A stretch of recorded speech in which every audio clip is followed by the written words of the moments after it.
Pessoal, tudo bem?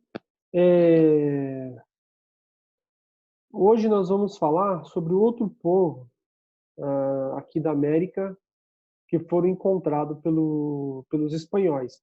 Lembrando que quando os espanhóis chegaram aqui, eles ficaram impressionados com a estrutura que os povos aqui já tinham, principalmente com o Azteca, que era um grande império.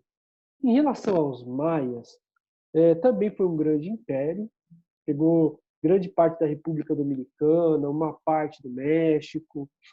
Mas, quando os espanhóis chegaram aqui na América, os maias já estavam em decadência, a sua sociedade estava em decadência. E aí, nós vamos ver, durante as nossas aulas, que para o desaparecimento dos maias há várias hipóteses. Primeiro, a guerra entre os maias e as tribos rivais, que foram enfraquecendo e diminuindo a população. Uma doença misteriosa, né, uma doença histórica que acabou dizimando a população maia. O terceiro, a estiagem, a falta de alimentos teria sido a causa, ou até alguma hipótese assim, já é mais remota mesmo, um terremoto onde eles habitavam. Porém, ainda não há um consenso de como os maias estavam por quê, né, o motivo dos maias estarem em decadência quando os espanhóis aqui chegaram. Então isso facilitou na conquista de seus territórios. Olha só, gente, então vamos fazer a leitura. Olha só, as primeiras cidades maias foram fundadas por volta do ano 300 a.C., ou seja, no século 3 a.C., e tiveram seu apogeu entre os anos 600 e 800, quando constituíram um total de 60 cidades habitadas por cerca de 5 milhões de pessoas. Cada cidade maia tinha um governo próprio, era uma cidade-estado, ok? A comunicação entre essas cidades ocorria por meio de rotas terrestres e fluviais, onde eram transportadas mercadorias como sal, pedras de jade, plumas de quetzal, um animal parecido com um pavão, cacau, tecido de algodão, conchas coloridas e cerâmica. Essas cidades nunca chegaram a formar um império unificado como o Azteca, havendo até mesmo muitos conflitos entre eles quanto aos limites da fronteira.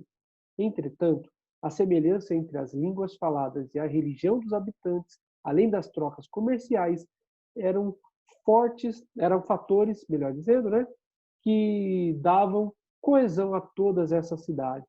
Ou seja, pessoal, nós temos aqui uma imagem das ruínas. Percebo que muito dessas antigas civilizações a gente vai perceber muitas semelhanças, como os níveis, né, as escadas, as escadarias, um monte, né, ou seja, um altar que era dessa pirâmide que era muito usado para celebrações religiosas, sacrifícios humanos também. Ou seja, nós temos aí parte do Império Maia que habitou a República Dominicana, a Guatemala, parte do México. E aí nós temos a Guatemala, parte da Guatemala, né? E nós vemos aí uma cidade totalmente estruturada. Parece aí que nós temos estruturas de governo, né? Como eu já falei para vocês aqui, ó, do meu lado direito, nós vemos uma grande pirâmide. Então, era uma sociedade muito bem estruturada, muito numerosa, ok? Vamos continuar? Só um minutinho, gente. Vamos lá. Para os maias, a religião produzia a vida, a qual considerava ser organizada em ciclos. Assim, quando um ciclo encerrava, o outro se iniciava. Nós temos uma coisa que é muito incomum entre os maias, os astecas e os incas, é a questão da religião, que acaba pautando muito a questão da administração política, a organização da sociedade em geral, dos povos, e eles acreditavam muito em vários deuses, eram politeístas. Então, eles tinham muitas semelhanças nessa questão da religião. que acabava interferindo e muito dentro da organização dessa sociedade. Aliás, os sacerdotes tinham um grande prestígio social, ok? Olha só, aliás, nós temos algumas referências em relação aos maias, principalmente em relação aos calendários que tratam do fim do mundo, né? Olha só, os maias categorizavam as datas usando três calendários diferentes. O Wahhabi era o calendário civil e contava com 365 dias em cada ciclo, sendo o ano dividido em 19 meses, cada um consistindo em 20 dias, exceto por um mês de apenas 5 dias. Ou seja, eles viam através da lua, a observação dos astros, a duração de dia. Então, eles dividiam o calendário deles. É claro que tem uma regra bem interessante. Por exemplo, nós, no nosso calendário de meses, entre 30 e 31 dias, 12 meses, por exemplo, nós vemos o prolongamento dos dias no verão, ok? Parece que 6 horas da tarde ainda está sol, está muito claro ainda, e nós podemos ver também no inverno, quando parece que às 17 horas já está tudo escuro. Então, esses ciclos eram muito observados pelos maias, ok? Continuando aqui, nós temos aqui também o Tzolk'in, que era o calendário divino, que ditava as datas de cerimônias religiosas, contava com 260 dias em cada um de seus ciclos, subdividido em 20 sessões de 13 dias. Esses calendários também religiosos, o Tzolk'in, ele colocava também em questão o ciclo para a agricultura, o ciclo para sacrifícios, ou seja, era muito, como eu falei, a religião ela foi muito bem abordada, era muito bem abordada e praticamente pautava o funcionamento dessa sociedade, ok? E o calendário final era o do longa contagem, um calendário astronômico consistindo em ciclos de aproximadamente 7.885 dias. Ao final de cada ciclo, o mundo terminaria e recomeçaria. E aí que vem aquelas lendas, né, de a gente acreditar ou não o fim do mundo através do calendário maia, né? Nós temos aí em 2012 o jornal todo mundo divulgava que um novo ciclo do calendário maia terminaria e o mundo acabaria chegando ao fim, né? Então foram verificar que era apenas um erro de interpretação, mas isso é muito sério. Pessoas ficavam muito apavoradas, outras vendiam tudo, largavam tudo com medo o fim desse ciclo, né? Que o mundo terminaria conforme o calendário maia, ok? Então vamos lá. Entre os maias também era comum haver a prática de rituais marcados pelo sacrifício humano, com a intenção de apaziguar a ira dos deuses e evitar tragédias. Tragédias para eles seriam uma agricultura mal colhida, uma praga dentro dessa agricultura, uma enchente em seus territórios. Além da religiosidade, os membros da elite maia eram responsáveis pela administração, pelo comércio e pelo comando de operações militares. Abaixo desse grupo estavam os guerreiros, funcionários da administração, artistas e artesãos.